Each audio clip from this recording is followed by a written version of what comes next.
'Cause you light up my life. Hey everyone, welcome to the Unconnoisseur channel. I am one of your co-hosts, Matt. And I am Phil. Welcome. I'm Drew, one of the co-hosts, and sitting to my left, I'm Dad.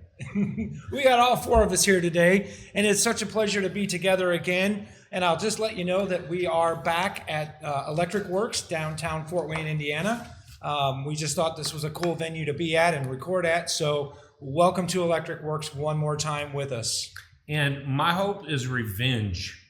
From the original setup we had outside, today I want my revenge. So I hope that the audio is working well, and I hope that the video keeps working. So welcome, everybody. Yeah, this week we're excited to talk about Woody Herman. The album is The Thundering Herds. It was released on Columbia on LP and CD. This is a kind of a retrospect from 1945 to 1947. The Thundering Herds is the name of the album, and I just can't wait to get into it. Absolutely, this is going to be a great album. It's a big band album. It's one of the first, not the first, yeah, it is the first that we've come into. So it was been a whole lot of fun listening to this album this week. Yeah. Drew, tell me how was your week in music? My week in music was pretty pretty wild. You know, this is my last day officially here in Fort Wayne. Tomorrow morning I'll fly out and head back to Austin. Listening to we did some Pat Metheny, we did some Duke Ellington, we did some other stuff while putting your patio together, which looks amazing, by the way. Thank you. Killer job on that, and Dad laid all the stones for us, so it looked really easy for him. Yeah. But that's been pretty much my week in music. A lot of family time, a lot of fun. We just finished lunch with Randy and Diane Samuels, which was super great. Had a pound party on Saturday out at Aunt Deb's place and got to see the whole Goldsmith family. Yeah. And then dropped by John and Barb Whalen's place. So while we're on this side of the camera, what's your week in music been like? Yeah, pretty much the same. I listened quite a bit to the album of the week, and Pat Metheny. Yeah. I followed him again this week, and I like his style. And I listened to some Gregory Porter again.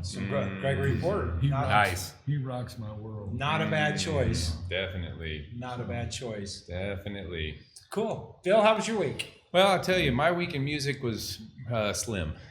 We had a lot of friends, a lot of people around, but the coolest thing that I got to experience this week in music was that I was sitting at the National Air Force Museum for a buddy of mine who just got commissioned as the new commander there. And the only thing they had, I was looking forward to band and music and filling that hall in that Air Force Museum, and they had a cello. And he played a single line that said everything that needed to be said. And they said, this is a significant line that goes through. And I had no idea how to chase that. But yeah, it was a single cello in the midst of this cacophonous area next to the F-22 and the other planes of the Cold War that are down the hall. So it was really cool for that part. But I started chasing this, and man, as soon as I turned on Woody Herman this week, I'm like, finally, something I can relate to, something good. I love big band. I really have enjoyed this week listening to him. Yeah, and it's something that I play in the car. Everybody's listening to and has enjoyed it. So, yeah. Good. Well, yeah, my week. I'm sorry. Were you done? No, I'm done. How Okay. was your week? My week was fantastic. We actually, Drew and I got a chance to go see Lady D and her band, Gunslinger, play. Yeah, nice. out at Pages Crossing, and so we sat out there with some friends of ours, and Ryan and Nellie were there for that as well. Yep. So it was just fun watching Lady D play and hearing those songs come out. Pages Crossing was a cool little venue to be at. It was a beautiful night out, and so. Other than that, like Drew said, we put in the patio on Tuesday. We had jazz going pretty much all day. It's kind of rough to pick the jazz to play that day because you wanted something to pump you up. Pat Metheny wasn't necessarily the Pump up. pump up choice. What was it that put us into gear? Well, we listened to some Doc Severinsen, the Tonight Show band leader, Doc Severinsen. We listened to some of that. We listened to some Duke Ellington that day. Yeah. Let's see what I'm just trying to recall. It was hot. We were both sweaty and just we worked our tails off, and I just can't thank both of you, really. I can't thank both of you enough. You saved my bacon with my car. You saved my bacon with my patio. And of course, we had the supervisor as well. Somebody had Somebody had to supervise the whole thing. You know, I don't know how he's going to ever repay us. You know, well, we just keep going in there. Yeah, I keep digging my hole, don't I? Keep digging. Here's one small little payment. This is your 5th episode co-hosting with the Unconnoisseur, and you earned your very own Unconnoisseur Yeti. It comes true. Sweet, man. Congratulations. Official. Thank you. Yeah, thanks for being here. Thank you. Yeah. Thank you guys for inviting me to be a part of this crazy journey. Yeah, that's been Awesome. It's been a great Awesome. one. Awesome. Yeah, check that out, man.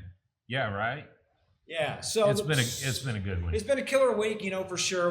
Having Woody Herman in my ear didn't hurt at all. I didn't play too much of it for Kendra. You said you played it in the car. Scotty enjoyed it. Yeah. Scotty enjoyed it. And did Mom hear any? Woody? No, she did not. No. She was otherwise occupied. Well, Pulling meals together. I don't know how she does it. It's been a week long, 2 weeks long of feeding everybody. And when you've got 12 people at the table last night for dinner, and then 12 people again tonight at the table for dinner, where's it all come from? Well, last night was carnitas. And last night was epic. So Carnitas. we did a killer job emptying that food. Yes, You made homemade salsa and Yes, I had homemade red salsa and tomatillo salsa Yeah. with carnitas and some You did some pinto refried, beans pinto and beans, refried, pinto beans. and there was nothing left. Talk about the thundering herd, man. We were on those carnitas, bro. Nice one, nice one. We were in it. Thunder hit just a little bit later. Don't talk about the thunder. Not on live. We won't go there. Little boom boom sauce going on. in Yeah. that thing. So I don't have the slideshow loaded up on my end. Do you want to get the slideshow rolling as we kick off the Thundering Herd? Let's talk about the Thundering Herd. Of course, the very first slide in the slideshow is whatever you do it to jazz. We did that a lot this week. Drew and I, and you did too. Yeah. Second slide in the slideshow just happens to be the album cover, Woody Herman, The Thundering Herds, 1945 to 1947. Now, one thing I will say that is interesting is that on the actual CD cover or the album cover, the label that it says is the Columbia Jazz Masterpiece label. So even though it's Columbia Studios, right, it's the Jazz Masterpiece actual label that it came out on. Yep. So that's slide number 2. Slide number 3, we just got a few pictures of Woody. There's with his clarinet. Yep, with his clarinet, and you're seeing a different slide than what I sent him. So there's a top picture and a bottom picture. There you go. Both black and white, both pretty much just epic Woody Herman photos. So yeah, As the new generation says, he was a Giga Chad. He's got a sharp face, man. He's got the features that roll with it. Did you say a Giga Chad? Giga Chad. ooh, wow. That's not the lingo this week, but on to the next slide. I got to scratch my head on that. Yeah, I'm still scratching my head. Giga Chad. Okay, it's the first time I've ever heard that. That'll be the lingo starting off. Giga Chad. Okay. Wow. But he is a cool looking dude. He really is. Yeah, he's cool. Sharp guy. Sharp guy. Jazz lingo for the day. That's the next slide. And we're going to talk about the chord. Okay. We should have talked about big band, but I think you've got that slide coming up anyways. So the chord, musical term, is the harmony at a given moment. Loosely, a group of 3 or more notes played together. The chord is the basic unit of harmony.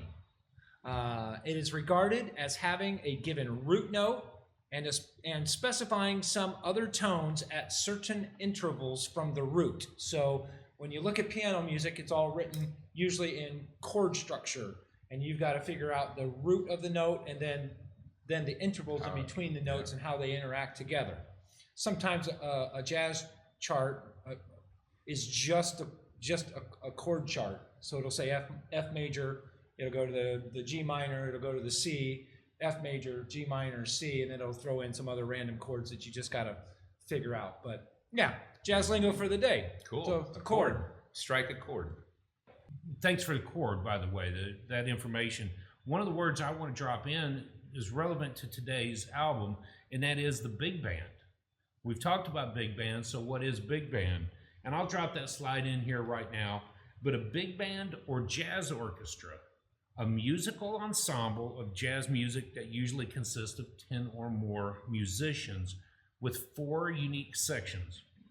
The first of that section, saxophones, trumpets, trombones, and rhythm sections. And the big bands originated in 1910 and dominated jazz in the early 40s. The term big band is also used to describe a genre of music, although this was not the only style of music that a big band played. So the idea of this big band is 10 or more musicians. Those 10 or more would be those 4 encompassing sections: horns, trombones, saxophones, trombones, rhythm section, and trumpets. So that's what we're talking about, big band, or even they call it jazz orchestra. Mm-hmm. Yeah, because we're going to get to one of those later down on our journey. Yes. Yes, Yeah, a very good orchestra. Yeah, I was just thinking about that. Yeah. Yep. So that's great info.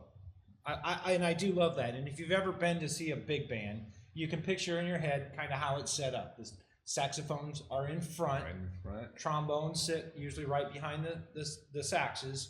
Trumpets are either standing up or they're on a little higher platform, maybe sitting down, so their sound comes straight out to the audience as well. Rhythm section is usually on the left-hand side. You got the drums way in the back, the bass, the piano player. Yeah. Well, the rhythm section. Yeah, you got your rhythm piano, section. your bass, your Piano. guitar. Yeah. Yep. And your drummers. Yeah. So, but that's how I normally would associate how a big band would be set up. Yeah. And if Three Rivers Big Band, that's how they set up, and that's how we set up in the military as well. I mean, it's just a pretty standard way just to set the band up. Yeah. So an interesting thing that ties chord to big band is Daryl Stogren that I was telling you guys about that I'd met up in Canada. He said there are certain guys who could set up an orchestra, or the group, set him up in such a way that he could make 4 horns sound like 16.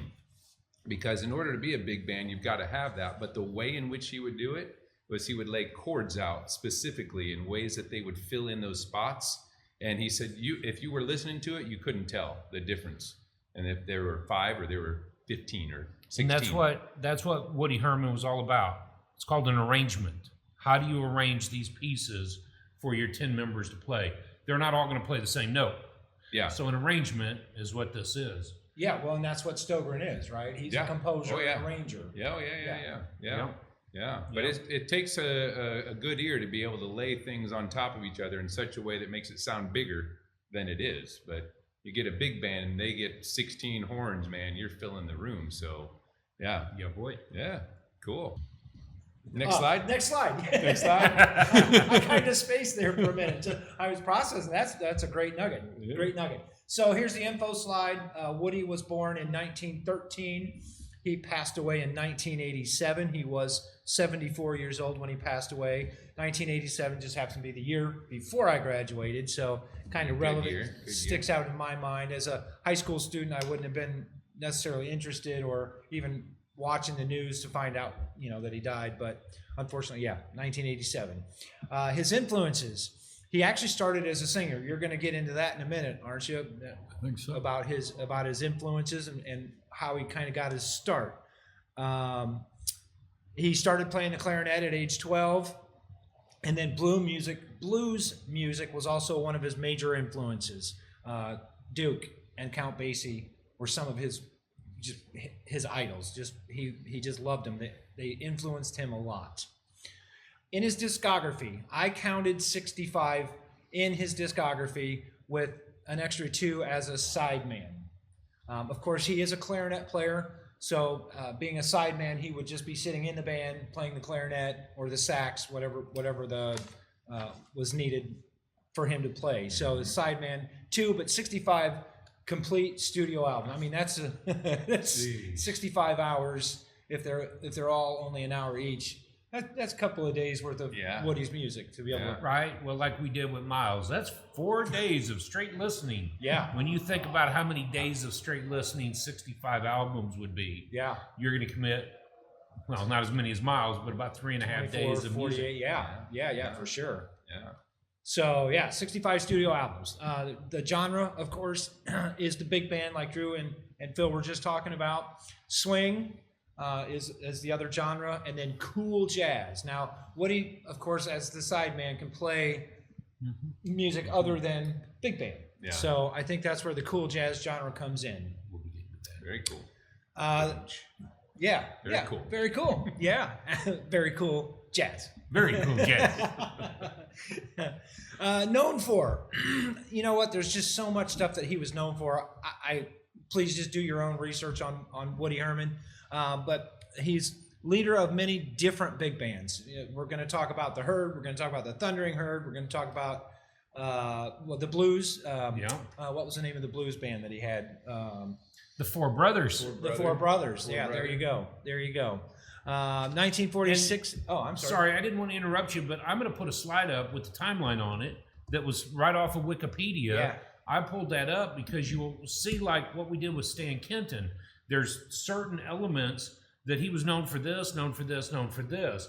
And some of that, I read interesting experimental stuff. He loved to push Yeah. the boundaries on Yeah. music. So I'll put that timeline up so you guys can see it right now. He was a creative. Definitely. Oh, yeah. That's where his niche was. He wanted to go out, create. Yep. That was his niche. Awesome. He was actually voted Reader Poll Best in 1946, Downbeat Magazine, Metronome Magazine, Billboard Magazine, and Esquire Magazine. Reader's Poll voted Best Big Band Conductor in all four of those magazines in 1946. I just thought that was super cool. Wow. He was a 12-time nominated Grammy winner, nominee, and he won 4 Grammys. So 4-time Grammy winner. That's a cool feat in itself, right there. No small feat. No small feat. Last part of that slide, we're going to do the 6 degrees. Now, I had a little tough time first of all, I had a tough time finding the people who played on the Thundering Herds album. Oh. So that Yeah. wasn't listed. I just had a hard time doing it. Of course, we were busy this week, and I had limited time to create my slideshow anyways. But what I did read was that Dizzy Gillespie composed 3 of Woody's songs, and so I'm gonna count Woody, Dizzy composing for Woody, and then Dizzy playing with Miles. And Of course. do you have those 3 songs in front of you? So I do. The Check him out. Woody and You was one of them in 1942. Swing Shift in 1942, and in 42, Down Under. Down Under. Now, that's it. Woody and You was not used, and it was first recorded by other members 2 years later. It ended up being used not only by Diz, but Miles. If you look for Woody and You, you're going to see a Miles Davis album first. Wow. And although it was written by Diz for this big band, and I forget about Dizzy Gillespie being a big band guy from his early years. So just want to interject that. No, thank you, man. So you saved my bacon there. There you go. So you have Dizzy as your 6 degrees of separation, I do. right? Yep.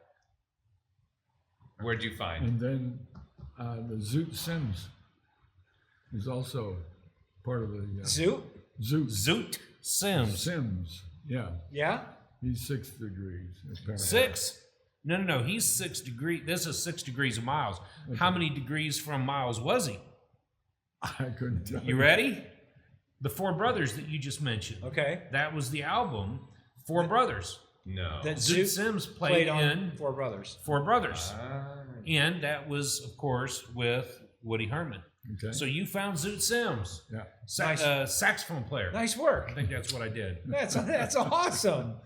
He saved your bacon. And brought the bacon. He made the bacon. Let's go to the last slide of the slideshow, and then we'll All right. move on to Woody Herman. Today in jazz history, today is July the 30th, and today in jazz history, Abbey Lincoln was born in 1930 in Chicago. Now, we've covered Abbey Lincoln before, loved her music, loved her sound, and everything else. So it's just cool that we got to, cover Abbey. Also, Charlie Hayden was born in 1937 in Shenandoah, Iowa. Now, why is that important to me? Charlie Hayden plays with my man Pat Metheny.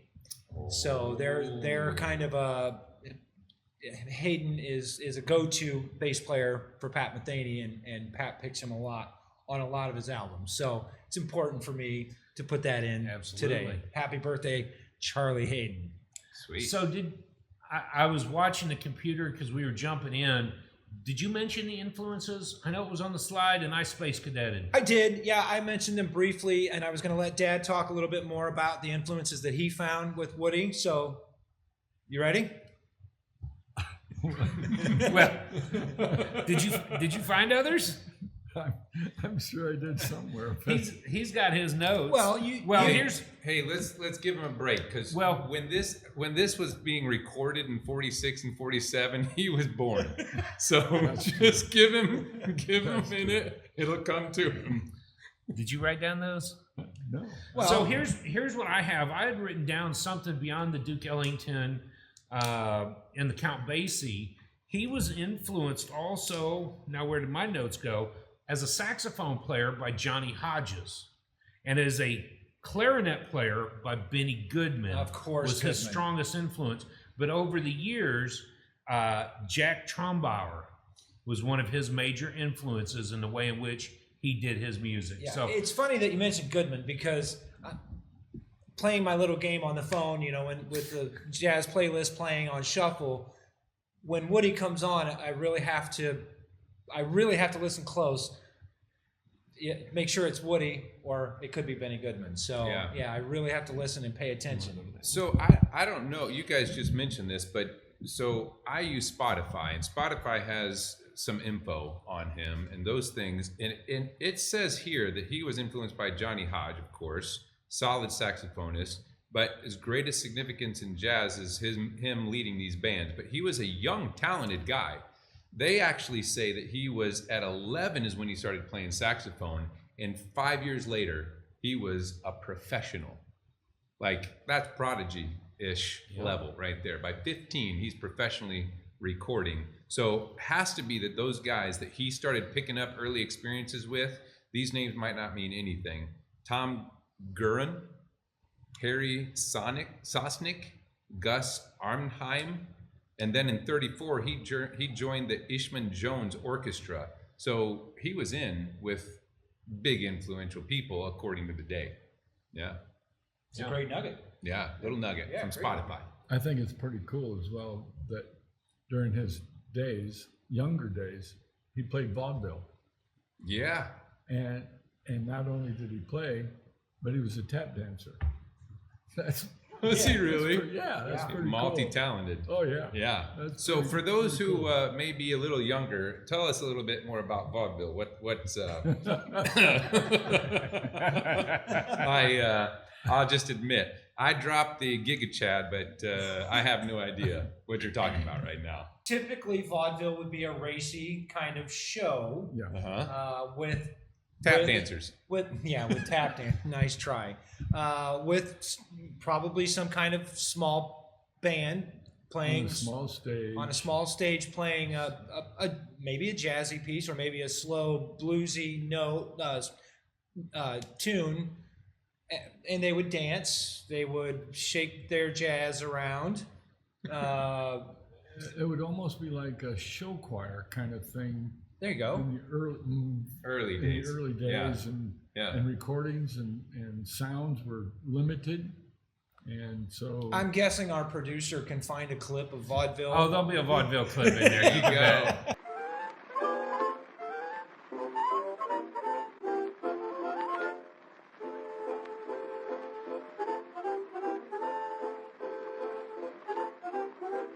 Sometimes I think I was a little fool. Think you were or think you are? Back in the days when I used to go to school. Can you remember back that far? When you were a kid, see how you hated What? the little place where we were educated. Although I didn't know it, I was lucky then. I wish that we were back again. in the little red schoolhouse. Me too. With my book and slate. Those were the happy days in the little red schoolhouse. Oh boy. I was always late. Yes, you were, Bill, always. Do you remember, Bill, when you were a scholar in the days of yore? Do I? How I stand right up there and holler, 2 and 2 is 3. When we should have been learning. Learning what? About the golden rule. We didn't even rule, our little hearts were yearning for the swimming pool. That good old fool. When I was late, the teacher said, go bring your father right away. You brought your dad, and after that he came most every day. Oh, gee, I want to be. I wanna be. I'll do my best. But that's Yeah. pretty cool, really. Yeah. I mean, he was on stage at such an early age and performing with other with professionals at his young age. Yeah, yeah. Can you imagine? Sure. So he would have been 16. Yeah. 16. Yeah, Even 15, younger. 16 years 15, old. 16. Yeah. Yeah, It would and be up with even professionals. interesting to find out who he starred with in some of the vaudeville acts.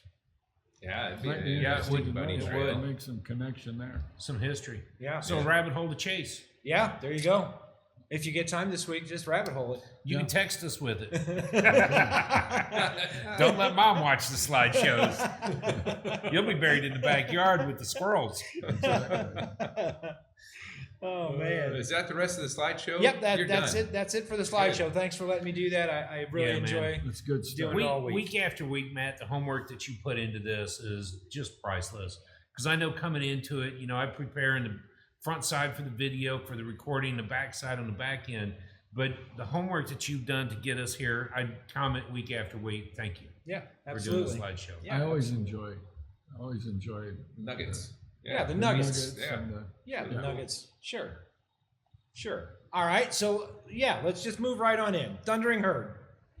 The Thundering Herds. Thundering Herds. Yep, the Thundering What Herds. nuances come in at this place? I read it, saw it. Again, I'm doing it off of Spotify. Had no idea there's herd and herds and everything else. And mine has a couple of different dates and things, but it made me start chasing what the heck the herd is. So while you guys are looking on the next step here, I started researching because, of course, I go through Spotify and I looked up herd and herds and I didn't know what the heck was going on. But as I have been reading the book, I only got through one page this week, but it connects here. Life in Concert is the chapter 5. And what it talks about is creating community. And as community connected in my brain over to herds, I thought, what a powerful word to say. As we a community, when we come together, we create more momentum. And so bringing this big band together and calling it the herd, Herman, didn't know if it connected in any way, but it sent me down this bunny trail to start looking into the strikes that were going on. And it took me into this. 1945 and 46 was affected the most. Every single major industry, from public utilities to automobiles, over 5 million American workers walked off the job in protest and shrinking pay and unsafe working conditions. And you think, when people come together, they create a momentum, they create magic, they can create a catastrophe as well. And so then, of course, all the 42, 44, the musician strikes. I started looking into those, a recording ban that it talks about. AFM secured contracts with 600 different record labels. Every single company had to cough up their royalty fees and every single record solid. So I'm dropping this off to Drew and going, hey, during 45, 46, and he goes, yeah, but look into 48. And I went, what does 48 have anything to do with the music that was on this album? And he says, you got to look, you got to go deeper. And so when the royalty payments and when all these things kind of come together, the community and the Thundering Herds had to have some significance, right? Because a herd mentality is the way to move forward. And these guys in between these two writer strikes are doing some momentum with these big bands. And it says at that point, the cause, of course, is the royalty payments were a big problem. But a lot of these artists started going off, moving into their own directions. Vocalists started coming out, doing their own things. But then they come back together in the later times after this. And I didn't research the rest of that. Maybe somebody else can pick it up from there. But Thundering Herds has a meaning behind it. Yeah, think of a Community. herd. Think of a herd of rhinos Oh yeah. or a herd of elephants. How?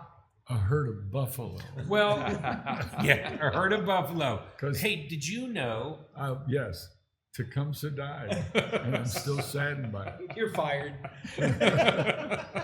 Well, I think Yeah, he had had a note that I think spins this, and then Yeah. I'll touch on what All you right. said. But yeah. Yeah. So the herd, the title of the herd was a tag given by George Simon, who was the editor of Metronome magazine, and he kind of said this is a piece written that had a title, and he called it the Thundering Herd.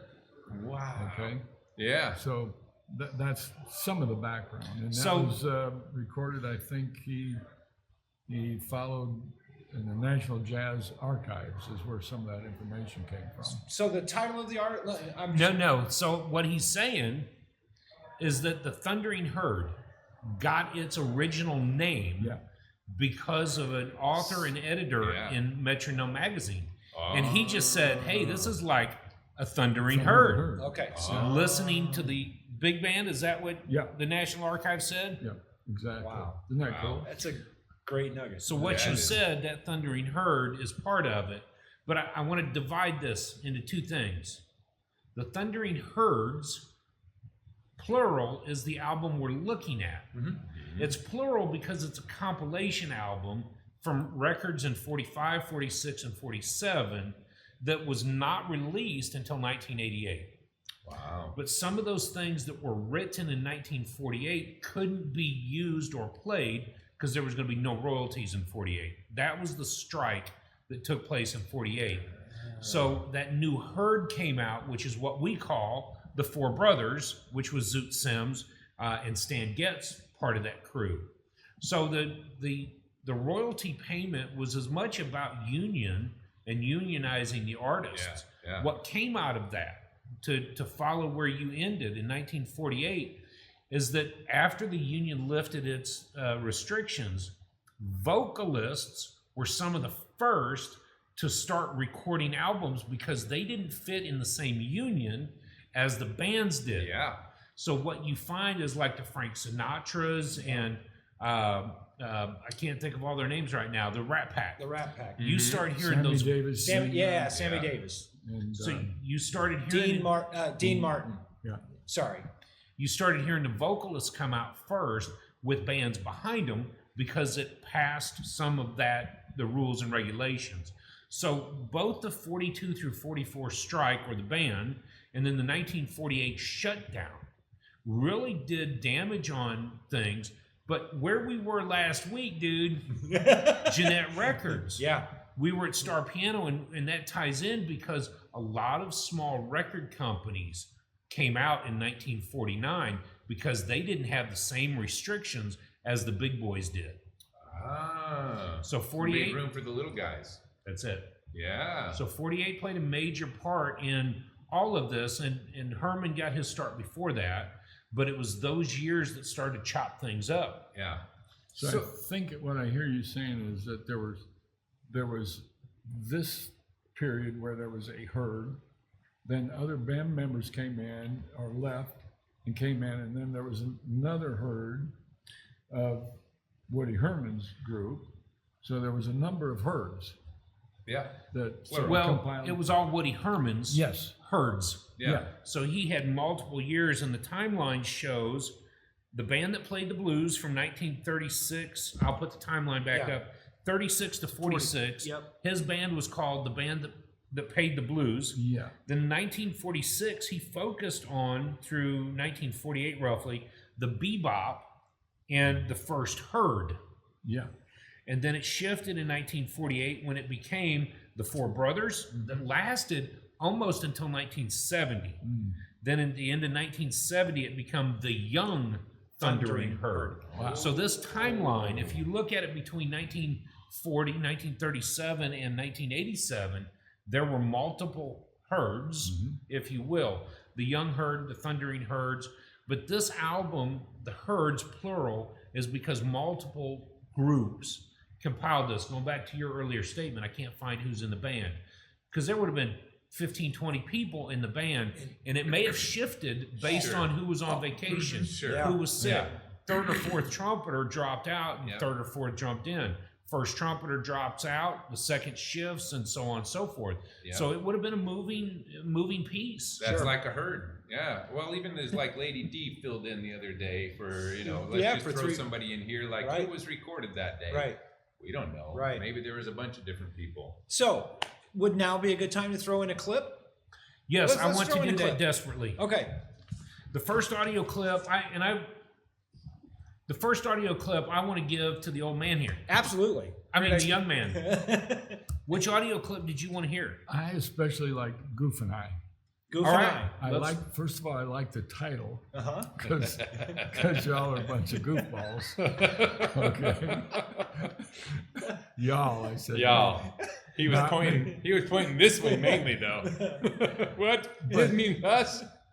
But I like the style of the drum and the drummer in this piece. It just rocked me, and I will go back to that just because I love the rhythm, the beat that this drummer hammers out. It just it stirred me. So that would be my the record. Goof and I. The Goof and Goof and I. All right. Here's a clip from the Goof and I. All right.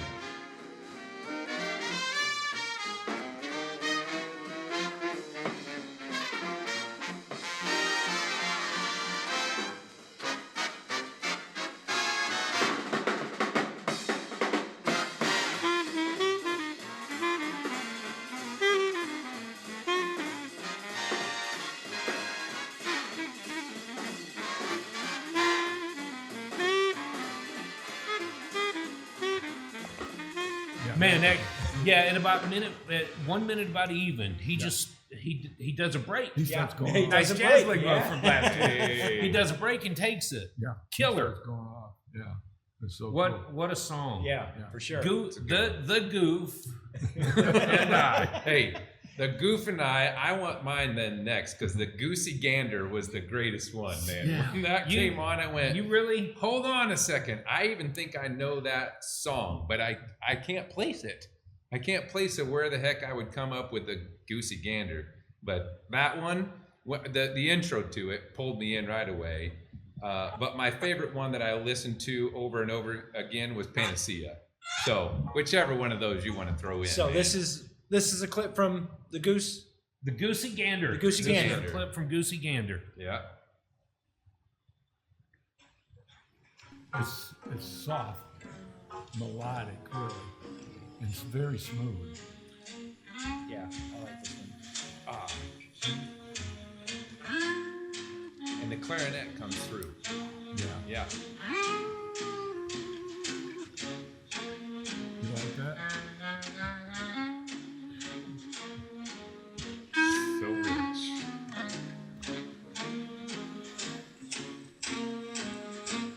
There's a saxophone. And whatever the heck that was. Trumpet. Muted trumpet.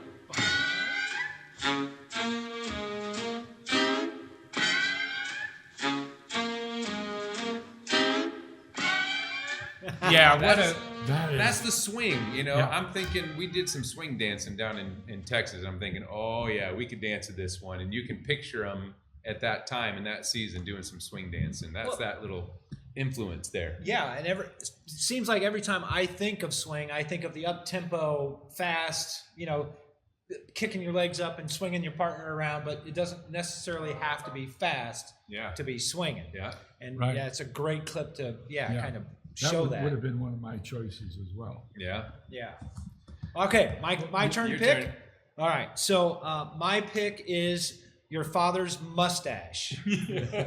Right? Yes. Okay, so he didn't have one. but he did the day that I got married. That's true. A caterpillar was laying right up there. It was all Magnum PI all the way across. Yes. So in the magazine, in the very beginning of the paragraph, it talks about Woody hiring key soloists, and I don't know if this particular clip is one of those key soloists, but it says creating a new individuality. Okay, and so this clip, my clip, is actually Your Father's Mustache, starting at 1 minute and 55 seconds is when the vibe solo comes in.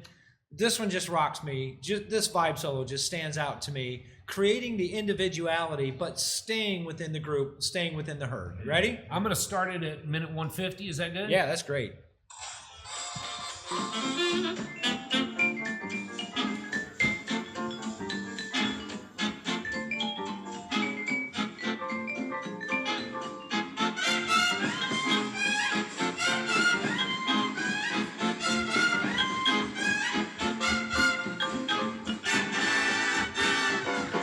Yeah, come on, dude.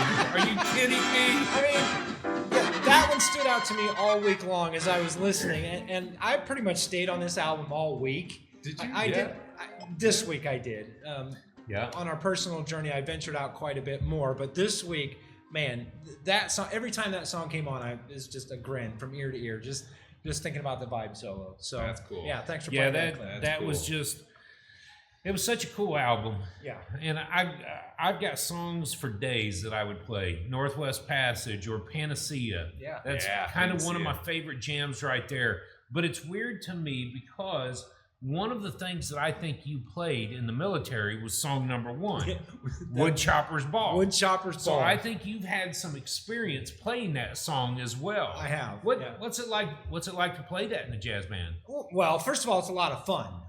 And again, you think of the big band's setup, and the horns are in the back, so I get to pick a trombone player and play right to the back of his head, and try to pinpoint that spot. Blow it into his head. Yeah, that was always fun for me. And Woodchopper's Ball, of course, is a I mean, it's a kicking fast, probably 120, 130 tempo, anyways, and it's fun to play. It really is. This is some of the best time I had in the military was playing the jazz big band. Cool. So yeah, Very cool. but Woodchopper's Ball was always a favorite to play.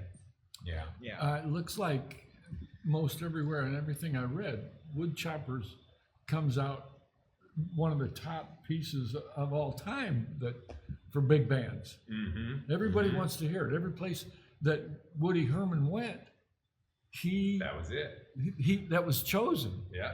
There was Yeah. a point, if I may, there was a point when he said, I don't really like this song. Yeah. I played it too much. Yeah. But everybody wants it, so we're going to play it.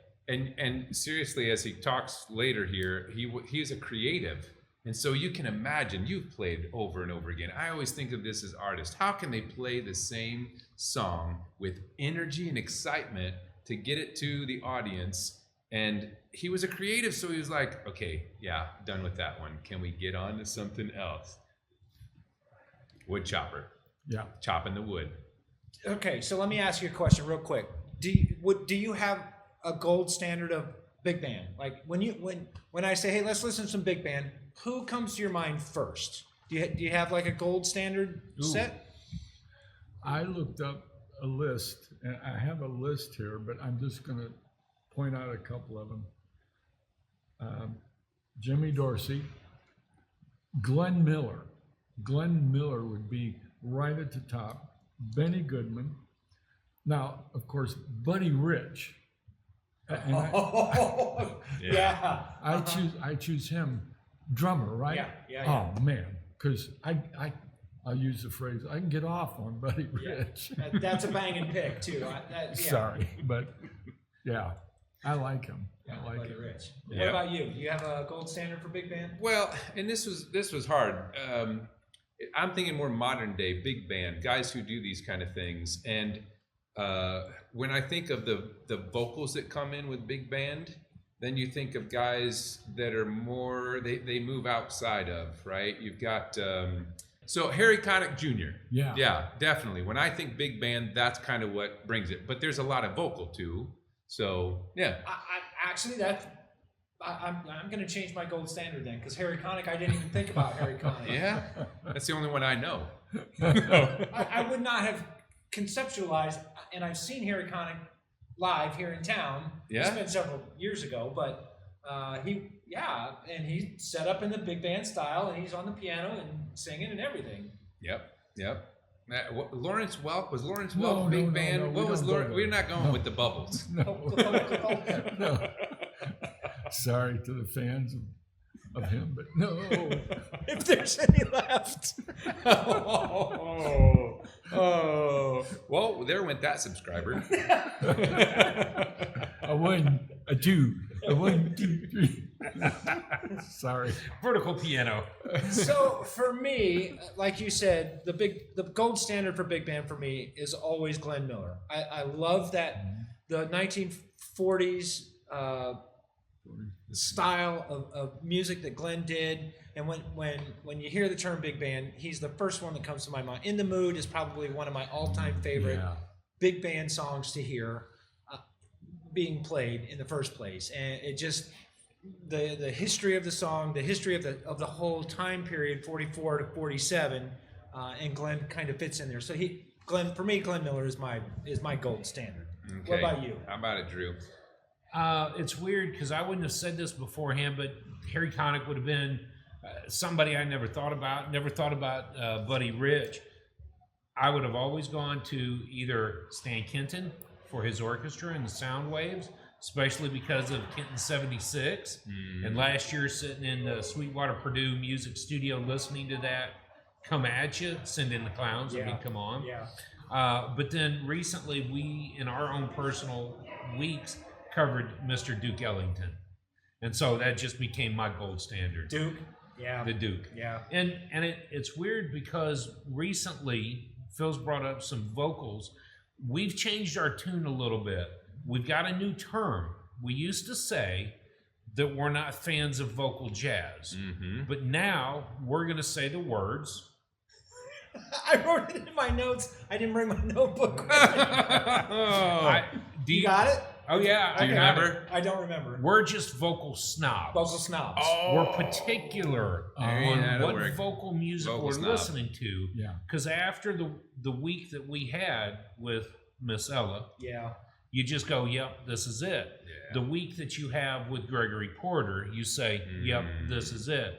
So it's not that we're no longer not vocal jazz fans. We're just snobs. Snobs. Yeah.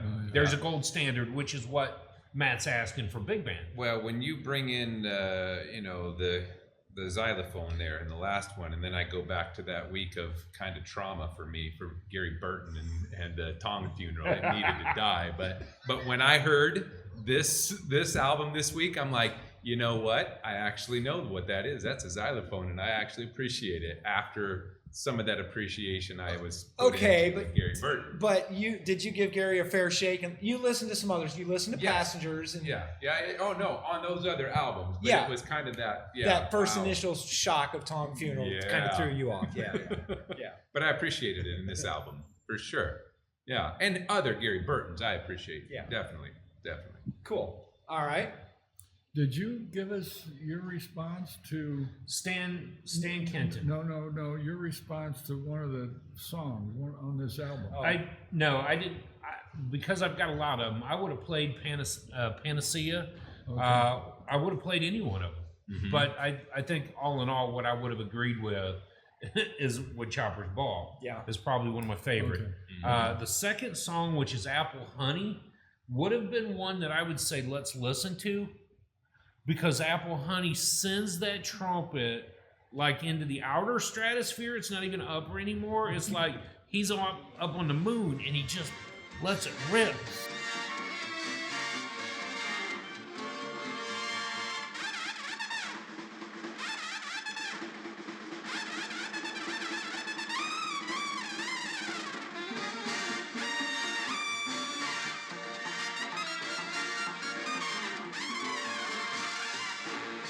See, I thought either one of you would choose the Apple Honey because of the mead that your brother. Right?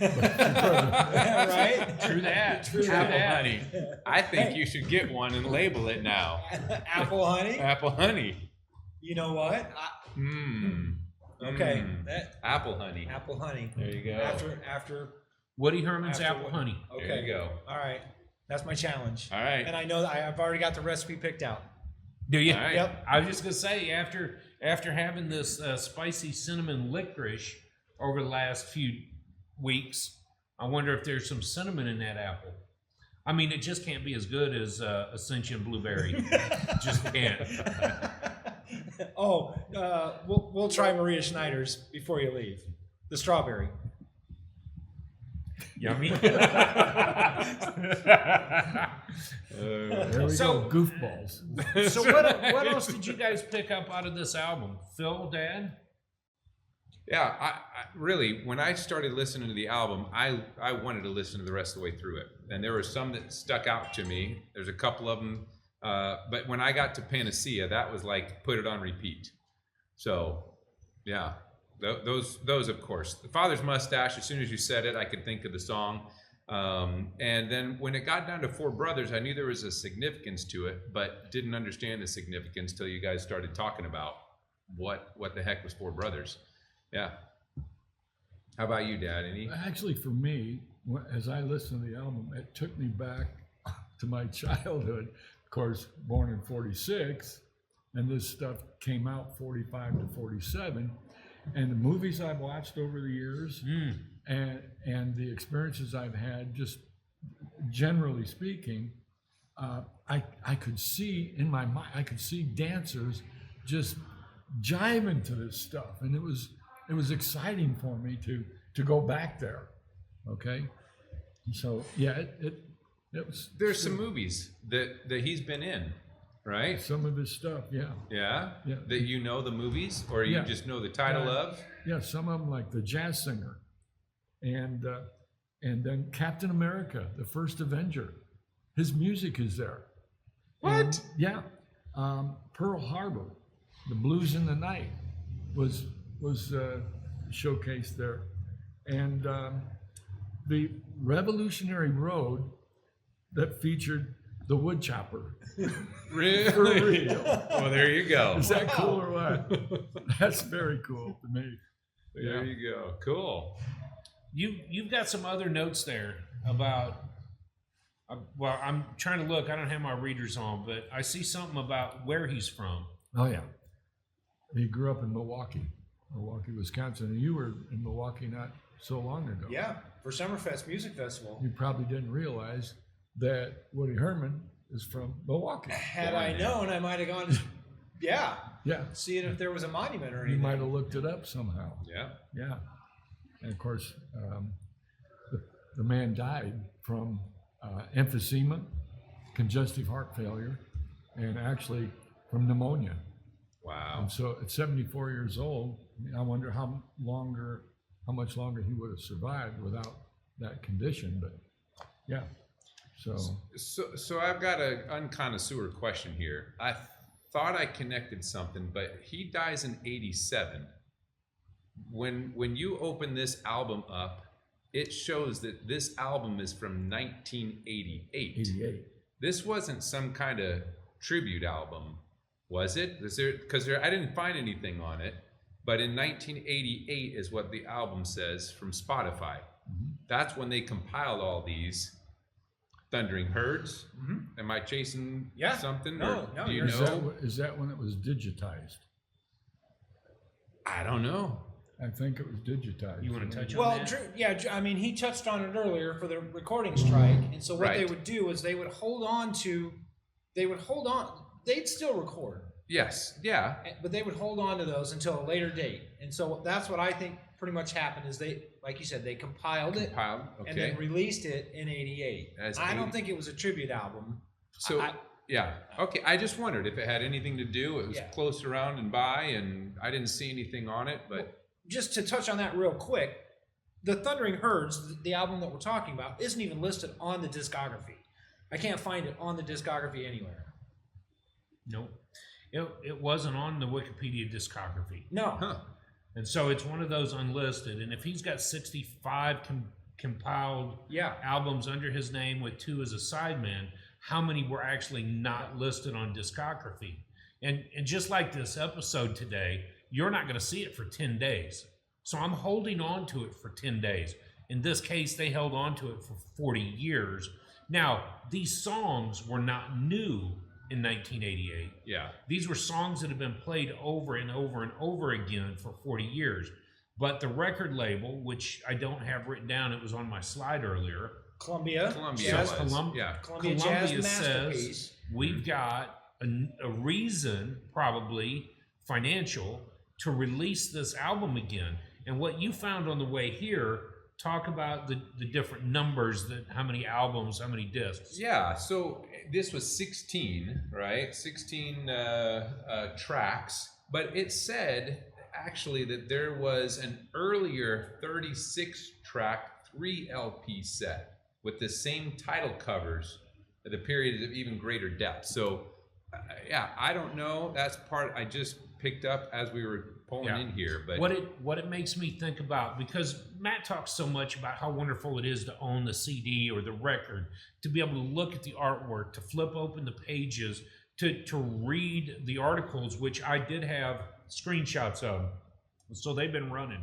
Some of that is to talk about what's happened here. If it's a 3 record release, it's sold as a box set. So when you go into the record store, it's not your thin paper record. Yeah. It's going to be a large box set. So it probably had additional artwork. It probably had additional information, maybe concerning the band in 42 through 44, and then the following 48. So when you open that record, you would have that information about this. So we do miss a lot by doing it digitally. But there were 16 albums on this particular digital release. 16, And then there was 16 tracks. Yeah. And then there would have been 36 tracks on that box set. Yeah. So what we're listening to was the 16 song LP, but there may have been 20 additional songs in the box set. But what they digitized for release on the internet would have been these 16 songs. Yeah. So in other words, go buy the album with 3 records in it and get more joy. Right. Yeah, so if this came out in 88, they were able to make money off of this, which kind of sucks, because then you go around to, okay, he dies in 87, and they go, recording strike, stick it to him. They're making money off of this. Is that... Well, his estate would have gotten the profits. I mean, it would definitely go to the estate. Obviously, he's not. You get royalties after you're dead? Like, Well, they, like so, you, so they could Phil, my continue? photography, every picture that I take is copyrighted to me as a photographer. This publication will be my copyright, not because of whose camera, but well, it is. Matt's camera pointed at me. If it was recorded, this would be Matt's. As we publish this, my copyright is my lifetime plus 70 years. At the end of 69 years, if my daughter says, I want to renew these copyrights, she can go back and do it. Ansel Adams has still got copyright on all of his images. Now it's the Ansel Adams Foundation, but that's the reason why you own Interesting. copyright. I heard Okay. you talking about this morning with Heartbeats. Heartbeats, your Yeah. music festival in Yeah. Romania that you've been helping with. These musicians put that music out. Yeah. How do they get paid? Yeah. And normally, chicken or the egg, they're going to get paid by the music that they do in live production. They're going to get paid on their records. Do you need the records to produce you as a live, or do you need your live engagements to get the records sold? But either way, the artist owns rights Yeah. to the music. They sell those rights to somebody like Columbia or Jeanette Records to publish those songs. Columbia needs to make sure that they make money because they've paid you for the album. When you strike in 42 and 1944, somebody says we're not making enough money. Right. And that could be the record labels. That could be the music producers. That could be the arrangers of the albums, or that could just simply be the artist saying we want more money. Yeah. But you read in the alphabet soup how many hands were digging for royalties. Oh, yeah. Does those strikes benefit the musicians or the record labels? And in 48, when it crumbles and more small labels come out, now it's not about putting money in the record labels anymore.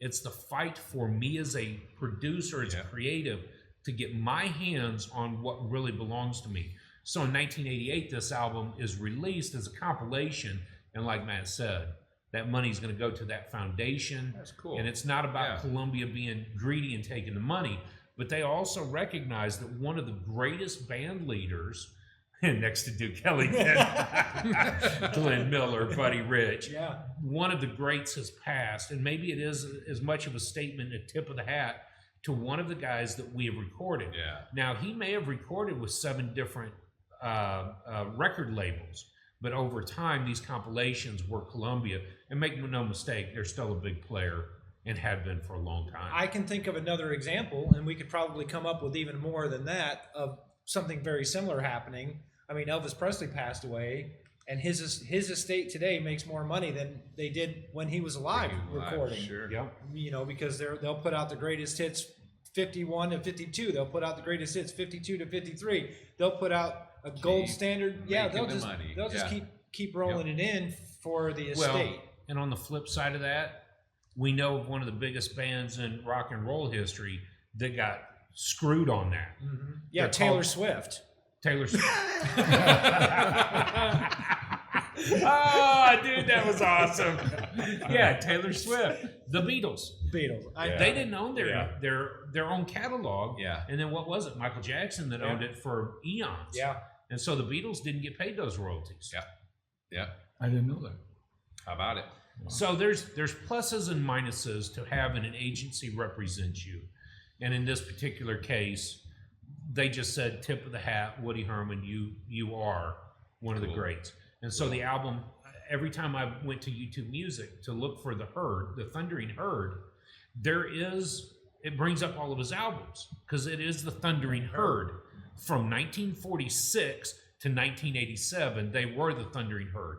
So I had to clarify the plural S Yeah. to find this specific album, because it was a compilation of a lot of different musicians, depending on when they recorded it. Different and where. herds coming together. Yeah. So Cool. I'll ask you, since I'm sitting next to you, Yes.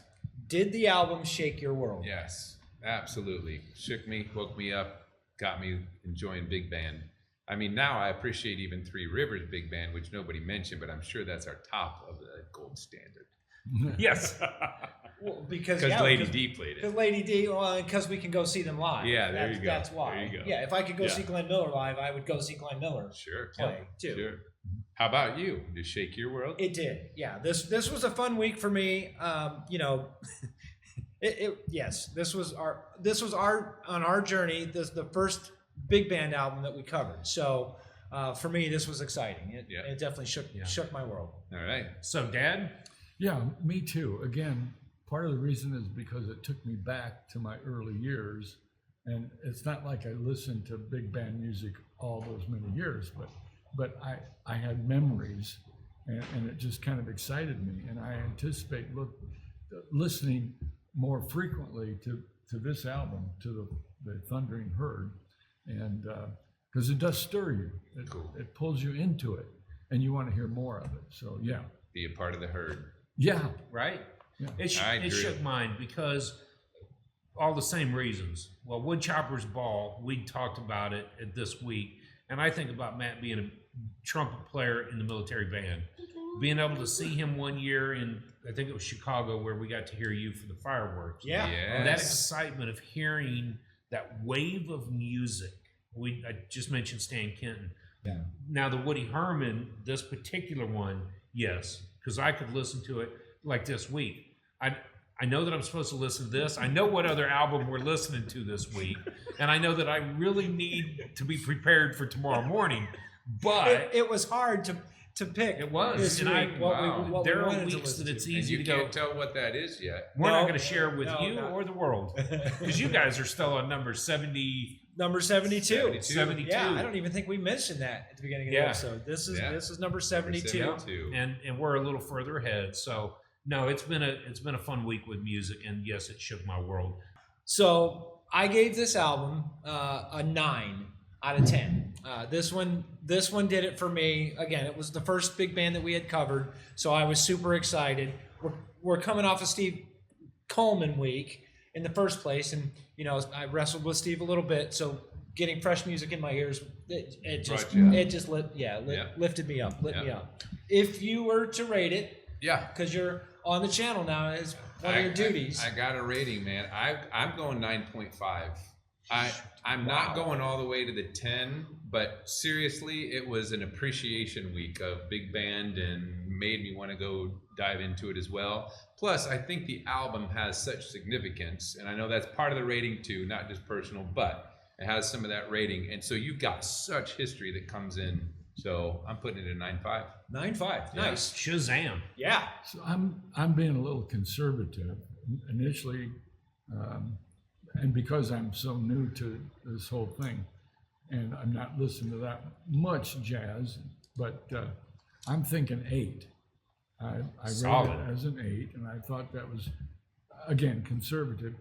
After listening to it and after the conversation, I can understand the reason that you guys would rate it at 9 and 9.5.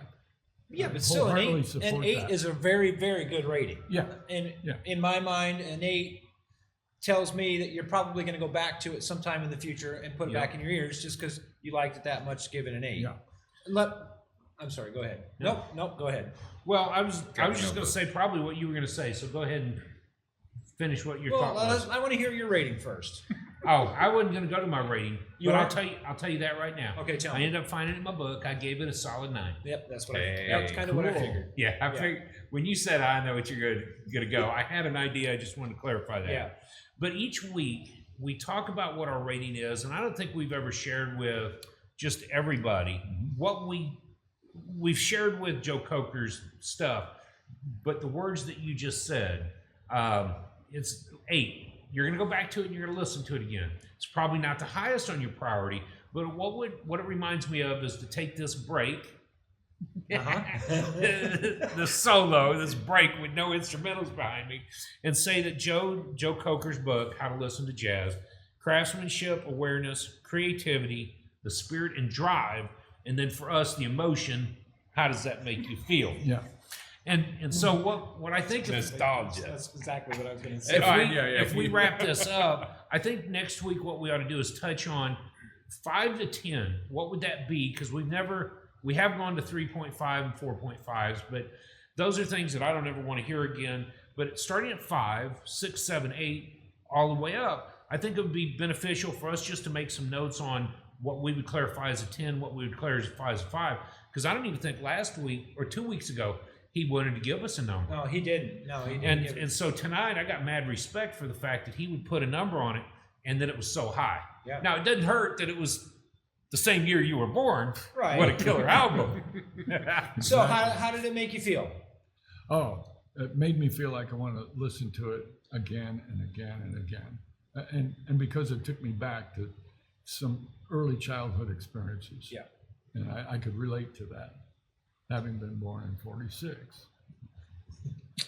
Cool. How about you? How does listening to Woody Herman? Yeah, you know what's funny is I was listening to it rolling down the road the other day, and I have it up loud. And then when I pulled up next to somebody, I'm like, they're not going to get it. So I just turned it down. Right? So it's not like I was embarrassed that I was enjoying it, but a bit of me's going, they wouldn't understand. Peer pressure. That happens to me all the time. Does it It really? does, yeah. Because Yeah. I got it cranked in the car. I'm by myself, and I'll be, Courtney Pine will be coming on, and it's just a Yeah, boy. wailing sax solo, Yeah. and you got the windows down, and you know for sure they can hear what's going on, and you're like, I'm going to turn down just a little bit, That's just funny. so I don't look like That's funny. a complete dork. But yeah. Let made me jump on that too, because when I'm listening to Gregory Porter, I've got the music up. Or Yeah. when I'm in a neighborhood and I'm on a bike ride, I stop and I ask some neighbors, do you know Gregory Porter? You listen to that music? He said, man, yeah, he's cool. I said, he is the best. So it sparks a conversation. Yes. Yeah. Oh, yeah. Yeah. But you're not asking about Woody Herman, huh? No, but I can. Now I can. Yeah. I will. You know, Cool. well, Matt, it's weird because it is a conversation. All these last 2 weeks, Mom says, well, talk to the boys about what they're doing. And we start talking jazz. You get somebody like Dez who says, oh, I don't care for it, never going to listen to it. That's cool. You get somebody like Ern that says, I really want to tune into this. So I grab his phone and we subscribed and hit notifications on his phone. He doesn't care that it's jazz. He cares that it's us. Right. And so I think that's the big shout out. The is herd. that it's the Herd herd. mentality, community, bring it together. Yeah. That's what jazz did, man. That's what blues did. That's what jazz did. It shook the world. So how does that make you feel, Drew?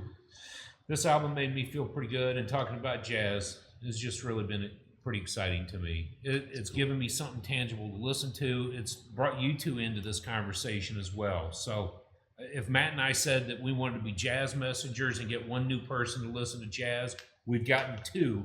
And Kendra, I know you're addicted to jazz music, so we've gotten 3. I love you. Well, it's been so great having you home, doing this live face to face, because you know we're used to studio stuff and being separated Yep. in the studio, and so man, I can't tell you thanks enough for being here. Thanks for coming home. It's been a great week and a half, whatever it Yeah. was. Just being together and being able to do It's this been cool. live, not you know what I mean, Yep. in person, not In person. live, but Yeah. in person. So, and you too, having you here. Been This awesome. it has been a great thing having you here. I'm looking forward. Next week, of course, you'll be at home. Yep. You're coming over Back to to record. the office. Coming over to record another I episode. want some with licorice.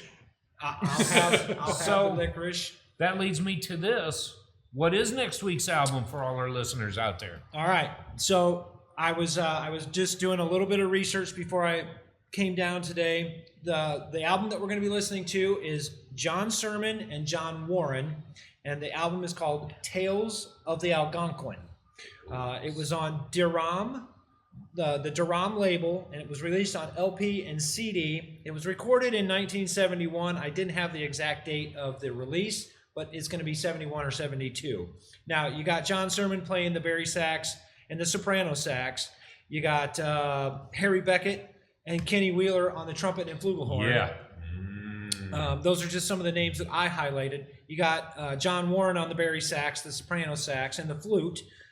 So it's going to be an interesting week of listening to Tales of the Algonquin, and I will tell you this, in my notes, it's not on iTunes and it's not on Google Music, so you will have to go to YouTube to see, to hear Tales of the Algonquin.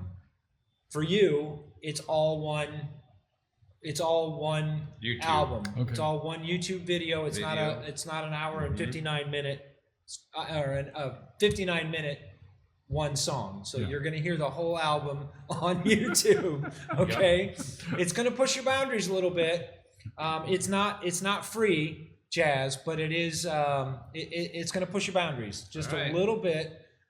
It's going to be interesting. I can't wait to get together again next week and hear what you think of John Sermon and John Sweet. Warren, Tales of the Algonquin. Sweet. So look Be forward awesome. to hearing your thoughts on that. Cool. Look forward to being together. And man, it's good to get everybody together. Yeah. This is really cool. Not that it'll be the last time, but it's the last time for a while. So Yeah. appreciate you all joining us in the Unconnoisseur. Appreciate you guys including us in it. Yeah. Any any final thoughts on Woody Herman? Nope. Nope. You good? Stay in I'm gonna listen community. some more. You're gonna listen to some more. Hey, I like it. So as we wrap up this episode, I'm going to put at the end our title slide, but I want to read this quote from him. That's probably rain coming down on the building here. I think it is. So right. it's time to wrap it up. Sounds like I want to read this quote that I the herd's found coming from- in. A herd is coming in from Woody Herman. My only claim to fame, if I have one, is that I'm a good editor. After we get the arrangement and rehearse it several thousand times, I make thousands of cuts. So it reminds me of practice. Be diligent in what you do. Practice, drill, rehearse, and do it over and over and over again until you got it the way you want it. He edited somebody else's arrangements until they were just the way you wanted them. So when you listen to Woody Herman, think about how many thousands of hours have been dedicated to practice. So for all of y'all listening to jazz, spend more time listening to it and enjoying it. Spend thousands of hours rehearsing which albums you want to listen to. So Great point. cheers, everybody. Cheers. Have a great week. Thank you all. Thanks for tuning in. A lot of it did A lot of spaghetti. Hasta lasagna. Don't get none on you. Oh, that was awesome. Here, now that